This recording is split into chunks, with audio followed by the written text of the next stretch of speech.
What would you do if you stumbled blindly into a stranger on a crowded street, apologized to the empty air the way you always did, and felt the entire world go silent around you?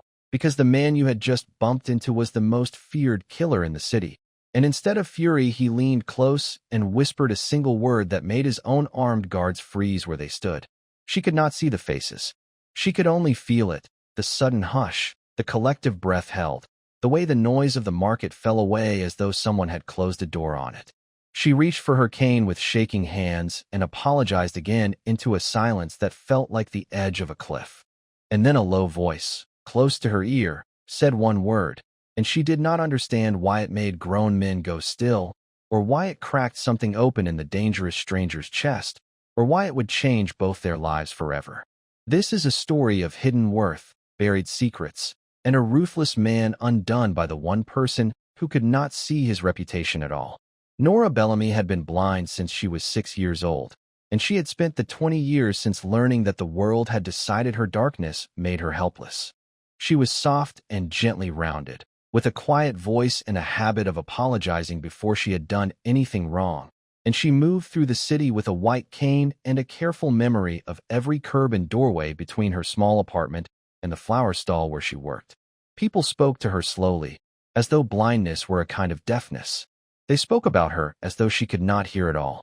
And Nora, who had learned that objecting only made them louder, simply let them, and kept her real self folded away where it was safe. Because what none of them understood was that Nora Bellamy was not helpless, and she was not slow, and she was very far from unaware. Blindness had not dimmed her. It had sharpened everything else. She heard the lie under a friendly voice. She remembered every word anyone had ever said in front of her, because people said a great deal in front of a blind girl they had decided could not matter. She knew the market by the sound of it, the fishmonger's cough, the baker's radio, the particular rhythm of 200 footsteps, and she could tell you who was nervous and who was lying and who did not belong, all without ever seeing a single face. She had a mind like a still, deep pool, and the whole world had decided it was empty. The truth was almost the opposite. Where sight would have let her skim the surface of things, the dark had forced her down into them. She could count the people in a room by their breathing. She could tell a real smile from a false one by the half-second delay in a voice. She had, over 20 years, become the finest listener in a city full of people who never once suspected they were being heard, and she had learned to keep that gift hidden, because a blind girl who noticed too much made people uneasy, and an uneasy world was a dangerous one for a woman who could not see it coming. On the morning everything changed, she was hurrying, which she almost never did, because the flower stall had run short, and she was carrying a heavy bucket of stems and counting her steps against the noise of an unusually crowded street. She counted wrong. Her shoulder collided with something solid and immovable, a man's chest, and the bucket tipped, and water and cut roses spilled across expensive shoes, and Nora, mortified, was already apologizing before she had finished falling back a step. She had no idea she had just walked into the single most dangerous man in the city, or that the word he was about to whisper would drag a 20-year-old secret into the light. The man she had walked into was Salvatore Rizzi, and the street knew him the way it knew a loaded gun.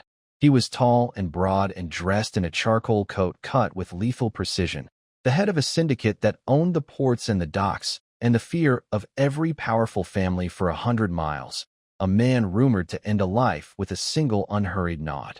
His guards flanked him in a tight diamond, and when the soft blind woman collided with their boss and spilled dirty water across his handmade shoes, every one of them went rigid, hands drifting toward their jackets, and the entire market seemed to inhale and hold it. People who had been haggling a moment before now stood frozen, staring, certain they were about to witness something terrible. Nora could not see any of it, but she could feel the horror rolling off the crowd in waves, and she did not understand it, and it frightened her more than anything she could have seen. She dropped to a crouch, sweeping her hands across the wet cobblestones for her cane, apologizing in a rushed, trembling voice. "I'm so sorry," she said. "I didn't see you, I can't. I'm so sorry about your shoes. Please, let me. I'll pay for them. I'm sorry."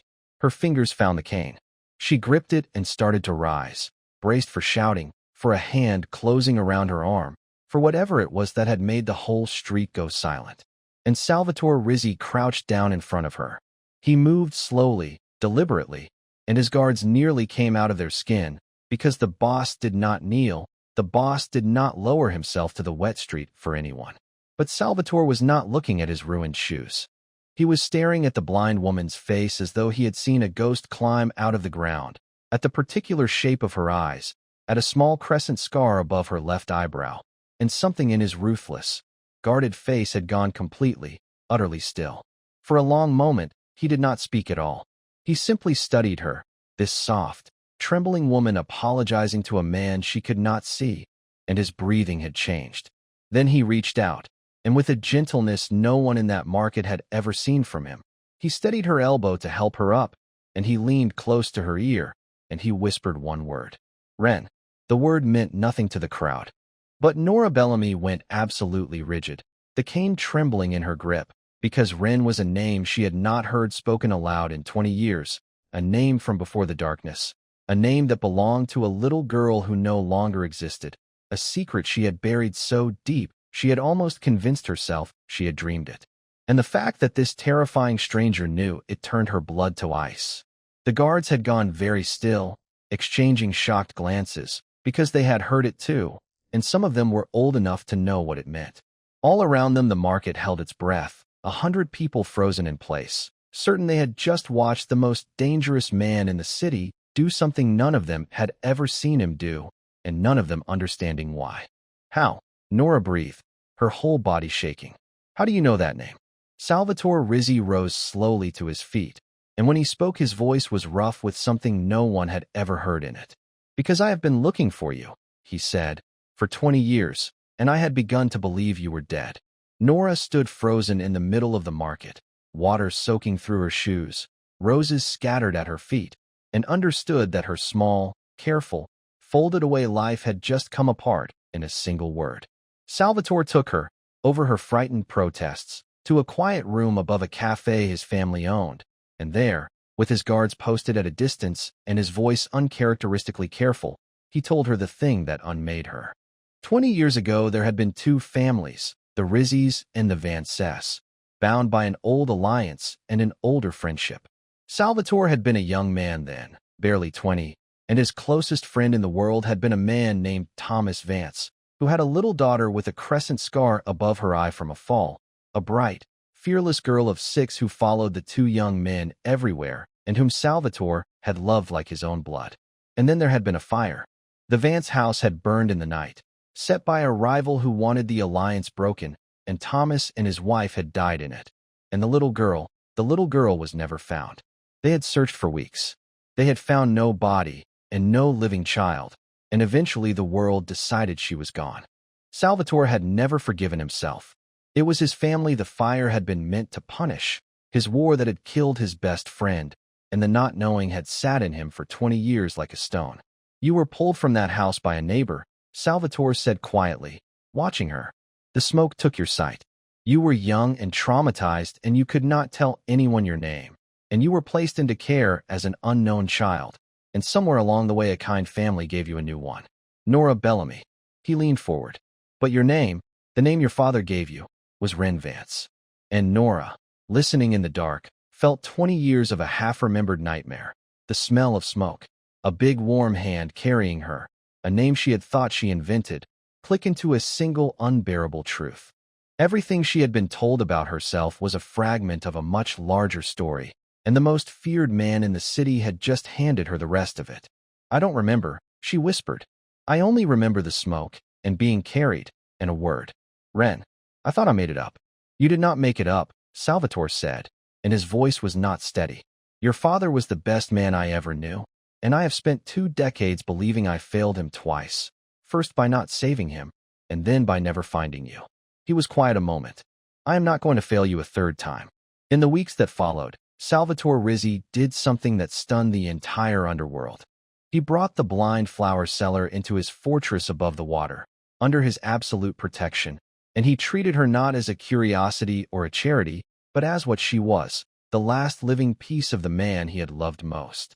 He gave her a wing of her own, and staff who learned quickly not to speak to her slowly.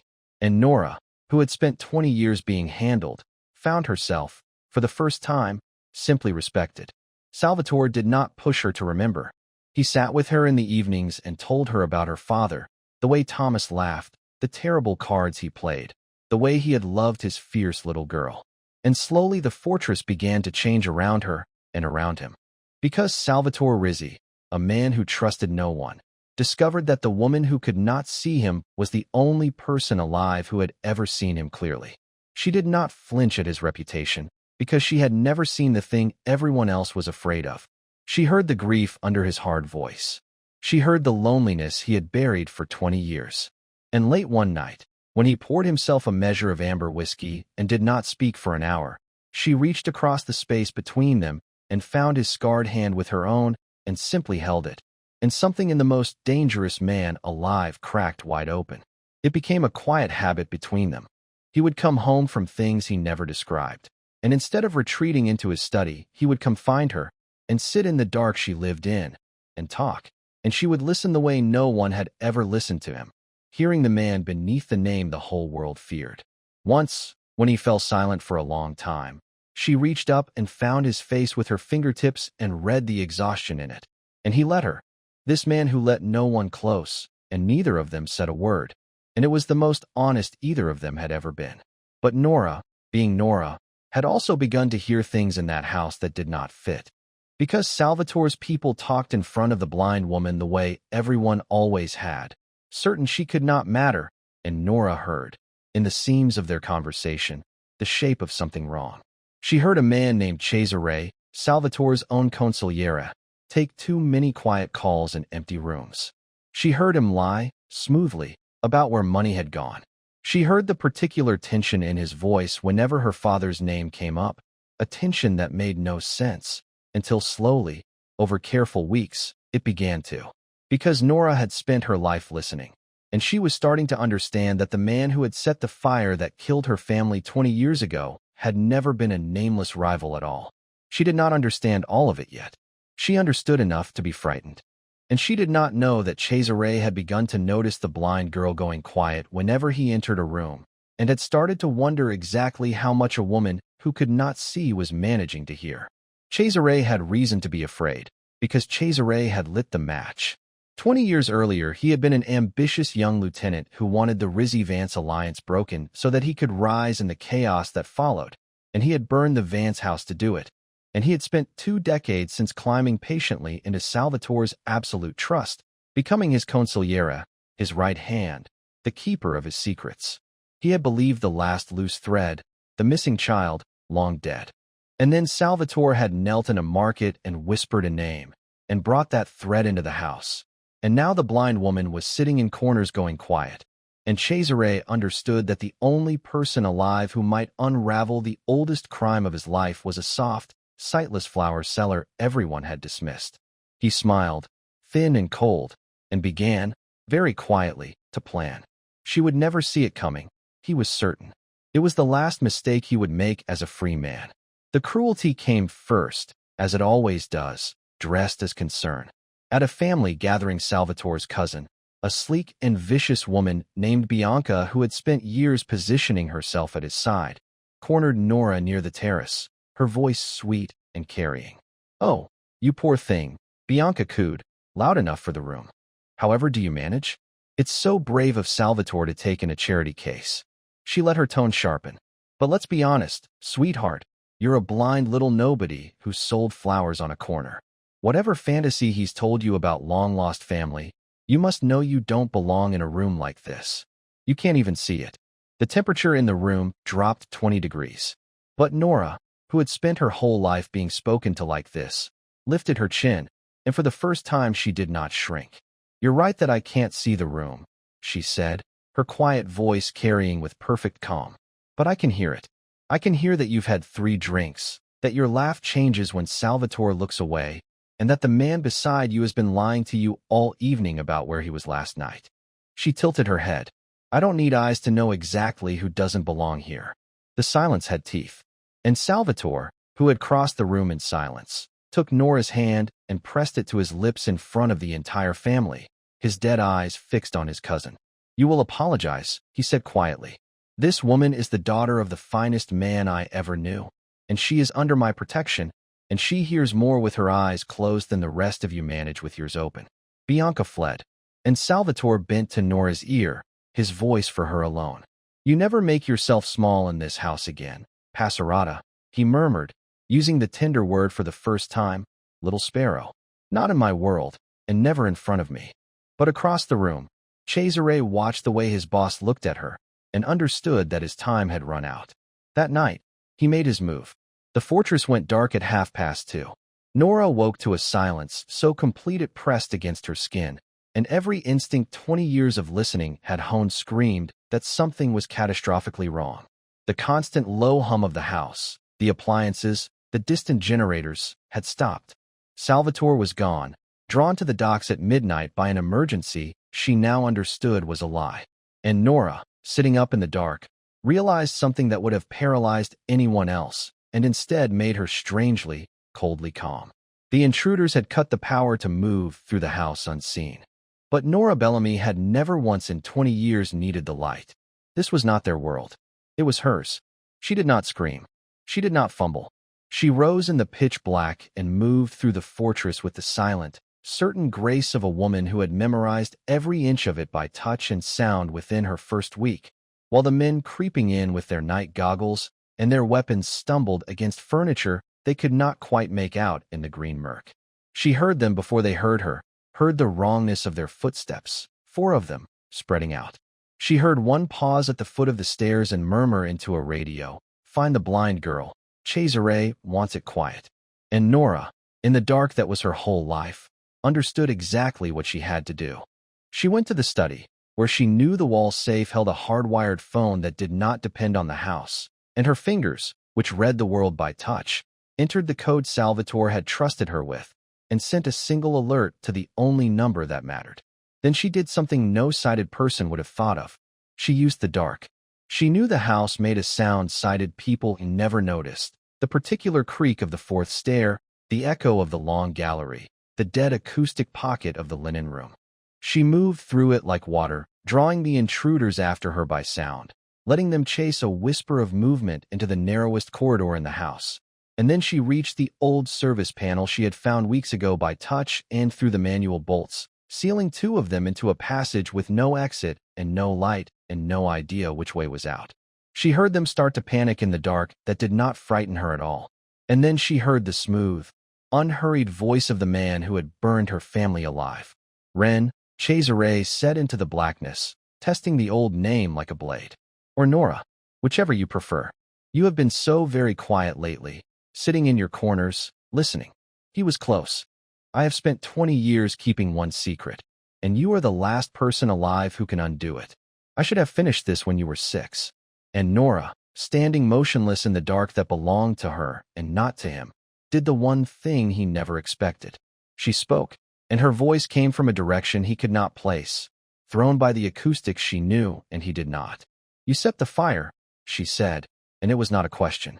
"You killed my mother and my father to start a war you could climb." Cesare turned toward her voice and found only wall. "And you should know," she continued, calm and clear and everywhere at once, "that everything I pieced together this month is already gone, recorded, sent, waiting to reach Salvatore and every family on this coast the moment I stop it. You did not come here to silence a witness, Cesare.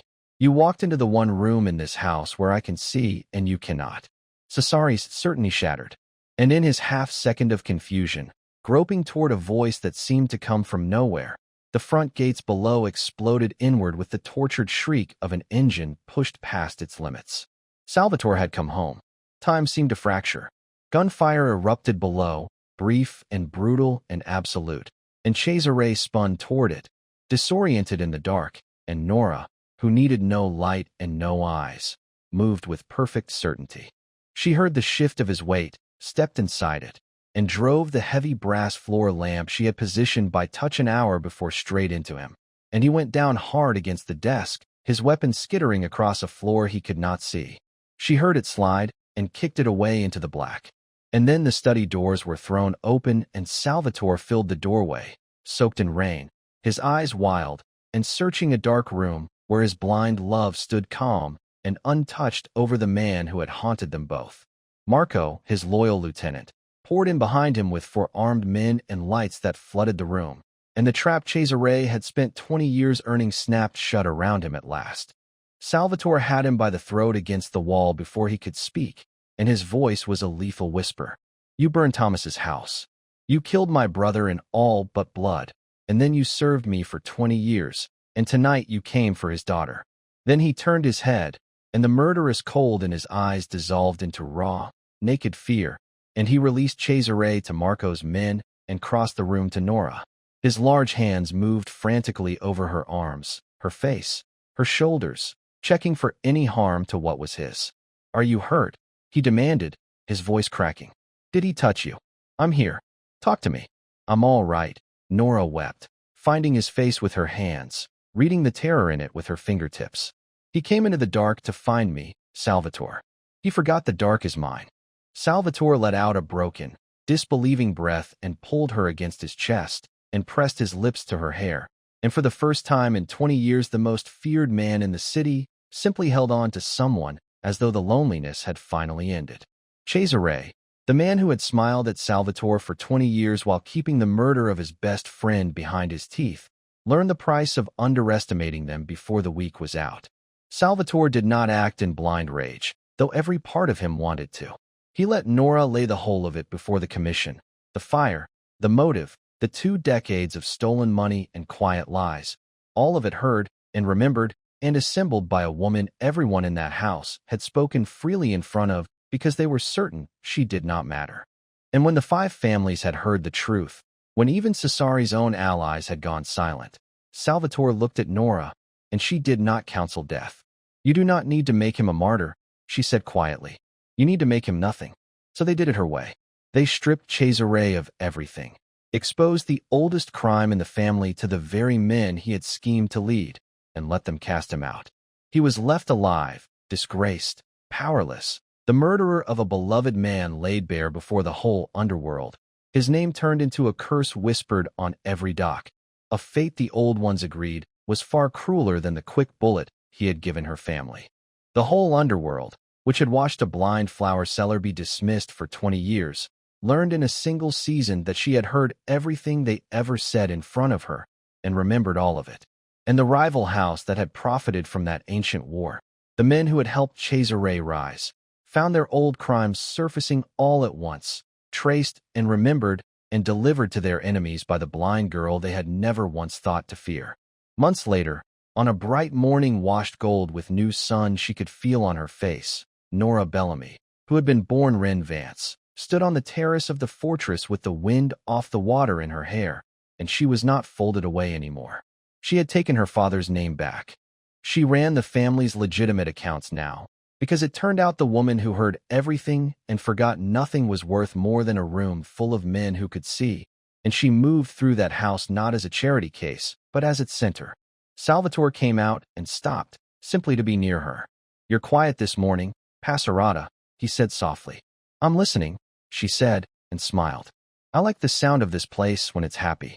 He came to her and took her hands and pressed them to his face so she could read it the way she liked. "Do you know what I understood that morning in the market?" he said quietly. "I had spent 20 years believing I had lost everything the fire touched. And then a blind woman knocked a bucket of roses across my shoes and apologized to a man she could not see.